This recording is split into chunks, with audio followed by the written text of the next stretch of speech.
Hello అండి. Hi. అందరికీ నమస్తే. Welcome to my channel Vashishtha Sai tiles.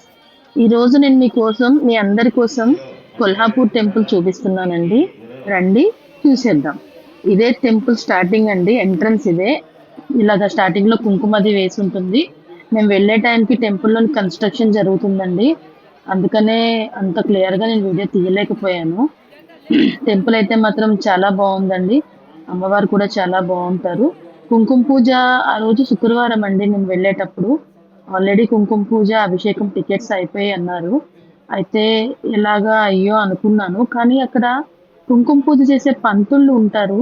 వాళ్ళెవరినైనా పట్టుకుంటే మనకి కుంకుమ పూజ జరుగుతున్నప్పుడు టికెట్ లేకుండానే కూర్చోబెట్టి పూజ చేసి మనకి కుంకుమ కూడా ఇస్తారండి. కాకపోతే టికెట్ కాస్ట్ ఎంతుంటుందో అంతే చార్జ్ చేస్తారు. కుంకుమ కుంకుమ పూజ నాకు అనుకోకుండా జరిగిందండి. ఇక్కడ ఇదిగోండి ఇదే కుంకుమ పూజ. మగవాళ్ళు మాత్రమే కూర్చోవాలి. ఆడవాళ్ళని పూజలోని దూరంగా కూర్చోబెడతారు. మగవాళ్ళకి మాత్రం కండువా యేసుకొని కూర్చోవాలి. ఇది టెంపుల్ అండి. నేను ఒక టీమొచ్చి దగ్గరగా వెళ్లి దర్శనం చేసుకున్నాను. ఇంకొక దర్శనం మాత్రం ముఖ దర్శనం చేసుకున్నానండి.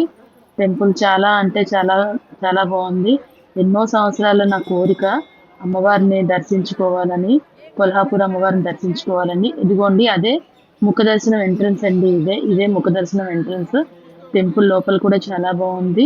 ఇంకా కొల్హాపూర్ అంటే చెప్పక్కర్లేదు. లేడీస్‌కి డిఫరెంట్ టైప్స్ ఆఫ్ జ్యువెలరీ ఇక్కడే ఉన్నదండి. కొల్హాపూర్ జ్యువెలరీయే ఫేమస్. నేనైతే మా వారు ఎన్ని తిడుతున్నా కూడా క్లిప్పులు, జ్యువెలరీ చాలా పర్చేస్ చేశానండి. చాలా చాలా అంటే చాలా బావున్నాయి. నాకు చాలా నచ్చిందండి. నా వీడియో మీకు అందరికీ నచ్చినట్టయితే కనుక ప్లీజ్ సపోర్ట్ చేయండి. లైక్ లైక్ చేసి షేర్ చేయండి. థ్యాంక్ యూ సో మచ్ అండి. నమస్తే.